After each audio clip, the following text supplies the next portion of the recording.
In November, Finance Minister Patrick Chinamasa tabled a $4 billion budget, $3.9 billion of which was for wages. At $810 million, education received the fattest envelope, followed by the Departments of Home Affairs and Defense. The allocations were premised on $3.8 billion in revenue.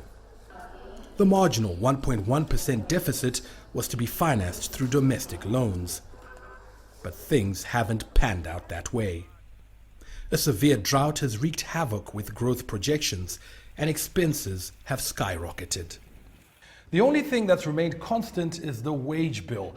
It's eating up about this much of the economic cake, leaving precious little for capital projects that have had their timelines deferred or have been completely suspended. Shrinking revenues have made matters worse. Statistics released in July show the Zimbabwe Revenue Authority is $300 million short of its $1.9 billion mid-year target. If we fail to collect $300 million, it actually means that we have to also cut our expenditures by $300 million. But at the present moment, what has been happening is that there hasn't been much in terms of costs that have been cut. I know that the government has come up with pronouncements where they've said that they've actually frozen promotions.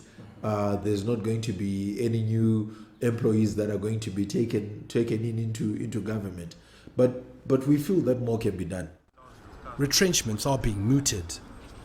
But this alone may not achieve the desired impact.